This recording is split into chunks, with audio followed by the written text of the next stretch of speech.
کیا اللہ کے بارے میں کوئی شک ہے؟ کیا اللہ کے بارے میں کوئی شک ہے؟ بے شک تم چند سال پہلے معدوم تھے، موجود نہیں تھے۔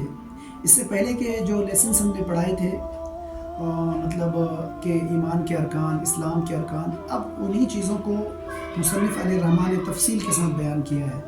وہ کیا ہے کہ سب سے پہلے وہ فرماتے ہیں کہ بے شک تم چند سال پہلے معدوم تھے، یعنی تمہارا کوئی وجود نہیں تھا، تم موجود نہ تھے۔ پھر تم اپنے باپ کی پشت میں مادہ منویہ کی شکل میں تھے، پھر اپنی ماں کے پیٹ میں جنین بن کر رہے، پھر تمہاری پیدائش ہوئی اور تم دنیا میں عجیب ترین مخلوق ہو گئے۔ تو کیسے تم عدم سے وجود میں آ گئے؟ یعنی تم تھے نہیں، پھر تم وجود میں آ گئے، کیسے آ گئے؟ کیا تم بغیر کسی خالق کے موجود ہو گئے، یا تم نے ہی خود کو پیدا کیا، یا اس عجیب سی دنیا کو پیدا کیا؟ یہ سب باتیں محال اور باطل ہیں، جو عقل انسانی کے بس کی نہیں ہے۔ یہ ساری باتیں جو ہے یہ محال ہے اور باطل باتیں ہیں، یہ عقل انسانی کے بس کی بات نہیں، کیونکہ اللہ تبارک و تعالیٰ کا قرآن مجید میں فرمان کیا ہے کہ ام خلقوا من غیر شیء ام هم الخالقون ام خلقوا السماوات والارض بل لا یوقنون۔ سورہ طور آیت نمبر 35-36 میں ہے کہ کیا یہ کسی کے پیدا کیے بغیر ہی پیدا ہو گئے ہیں، یا خود پیدا کرنے والے ہیں؟ کیا انہوں نے آسمانوں اور زمینوں کو پیدا کیا؟ نہیں، بلکہ انہیں یقین ہی نہیں ہے کہ ان ساری چیزوں کو کس نے پیدا کیا۔ ان ساری چیزوں کو اللہ عز و جل نے پیدا کیا، یہاں تک کہ تم سب کو کس نے پیدا کیا؟ اللہ عز و جل نے پیدا کیا۔ تم اس زمین پر ہزاروں ہزار مخلوقات میں سے ایک فرد ہو، اور یہ زمین جو ہے نظام شمسی کا ایک چھوٹا سا کرہ ہے، اور سورج اس کہکشاں میں ہزاروں ہزار ستاروں میں سے ایک ستارہ ہے، اور یہ کہکشاں فضا میں ہزاروں ہزار کہکشاؤں میں سے ایک ہے۔ جیسا کہ علماء حیت کا کہنا ہے کہ لیکن یہ سارے بے شمار کرات اپنی اپنی منزل میں نہایتی تیز رفتاری، باریک نظام اور مضبوط علاقے کے ساتھ بلا کسی ٹکراؤ کے رواں دواں ہیں۔ سورج چاند کو نہیں پکڑ سکتا، اور نہ رات دن سے پہلے آ سکتی۔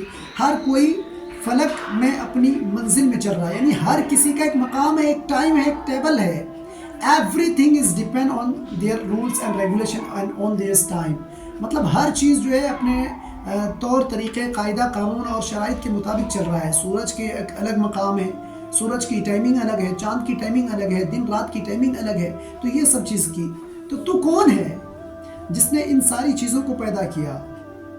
تو کون ہے جس نے ان ساری چیزوں کو پیدا کیا اور اس رنگ برنگ نظام کی تدبیر فرما رہا ہے؟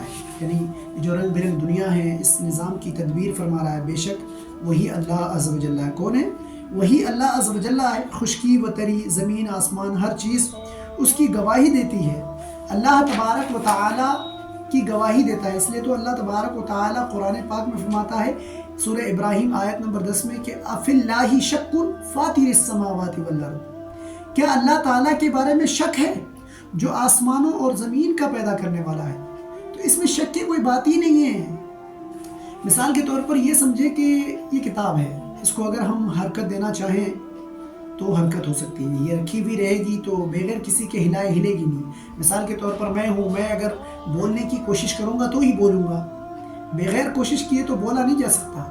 جب مسئلہ اتنی چھوٹی چیزوں کا ایسا ہے تو سوچئے کہ یہ چاند، یہ سورج، یہ آسمان، یہ زمین، اتنی ساری کی ساری چیزیں یہ خود بخود آٹومیٹکلی کیسے چل سکتی ہے؟ بالکل نہیں چل سکتی، ہرگز نہیں۔ اس کو چلانے والا کوئی نہ کوئی ہے، اور وہ ایک ہی ہے۔ وہ کون ہے؟ وہ اللہ عز و جل ہے۔ اس لیے اللہ تبارک و تعالی نے کیا فرمایا قرآن پاک میں؟ قل هو اللہ احد اللہ الصمد لم یلد ولم یولد ولم یکن له کفوا احد۔ اس لیے اللہ تبارک و تعالی پر ایمان لانا ضروری ہے، فرض عین ہے، واجب ہے کہ اقرار باللسان و تصدیق بالقلب، یا یوں آمنت باللہ کما ہوا باسمائہ و صفاتہ و قبلت جمیع احکامہ، اقرار باللسان و تصدیق بالقلب۔ تو اللہ تبارک و تعالی پر ایمان لانا ضروری ہے کہ جو خالق کائنات ہے، جو خالق آسمان ہے، جو زمین کا خالق ہے، جو ہمارا خالق ہے، جو ہم تمام کا خالق ہے، جو شجر و حجر کا خالق ہے، یعنی اس دنیا میں جتنی ساری چیزیں ہیں، جس نے تمام چیزوں کو پیدا کیا ہے، اس خدا کو ماننا ضروری ہے اور اس خدا کے احکامات پر ایمان لانا ضروری ہے۔ اور ایمان کسے کہتے، کسے ایمان لانا کہتے، کسے اقرار باللسان، زبان سے اقرار کرنا ہے، وہ تصدیق بالقلب، اور دل سے اسے سچ ماننا ہے، تب جا کر ایک انسان مومن ہو سکتا ہے۔ اور مومن کامل تب ہوگا جب اللہ تبارک و تعالیٰ کے اوپر اس طرح ایمان لائے گا اور اللہ تبارک و تعالیٰ کے بتائے ہوئے تمام احکامات پر عمل کرے گا۔ اور اللہ تبارک و تعالیٰ قرآن پاک میں کیا فرماتا ہے کہ قُلْ إِن كُنتُمْ تُحِبُّونَ اللَّهَ فَاتَّبِعُونِ يُحْبِبْكُمُ اللَّهُ۔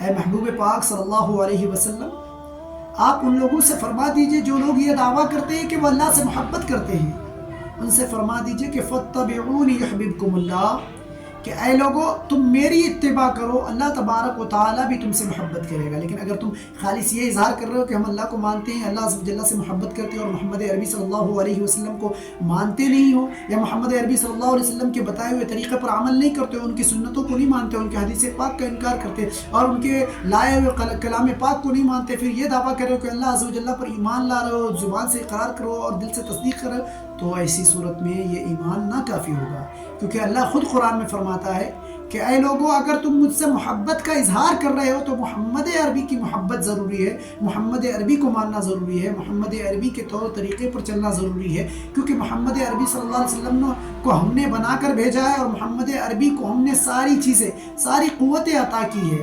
اس لیے اللہ تبارک و تعالیٰ قرآن میں کیا فرماتا ہے، اِنَّا أَعْطَيْنَاكَ الْكَوْثَرَ، کہ بے شک ہم نے محمد عربی صلی اللہ علیہ وسلم کو ہر چیز عطا کی، ساری چیزیں، بات رہی دولت کی، بات رہی عزت کی، بات رہی شہرت کی، بات رہی علم کی، ہر شے اللہ تبارک و تعالیٰ نے محمد عربی صلی اللہ علیہ وسلم کے ہاتھوں عطا فرمایا۔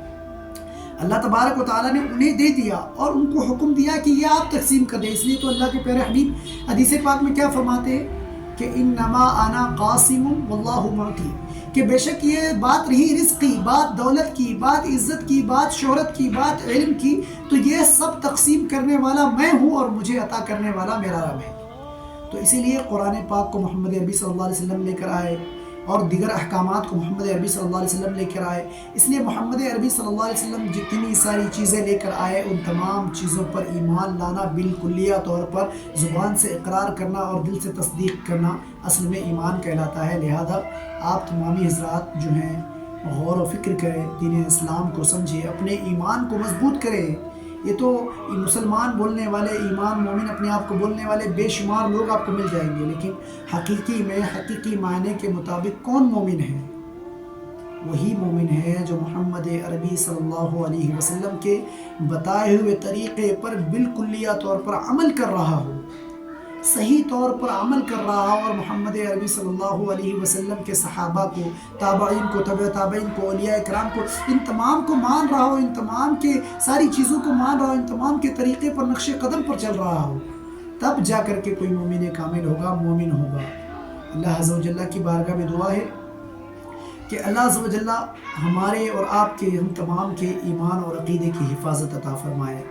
اللہ تبارک و تعالیٰ کی بارگاہ میں دعا ہے کہ اللہ تبارک و تعالیٰ ہم تمام کے دلوں میں پوری دنیا کے ہر شے سے، یہاں تک کہ ہمارے ماں باپ سے بھی زیادہ، محمد عربی صلی اللہ علیہ وسلم کی محبت عطا فرمائے، کیونکہ شاعر کا شعر ہے کہ محمد کی محبت دین حق کی شرط اول ہے، گر ہو اسی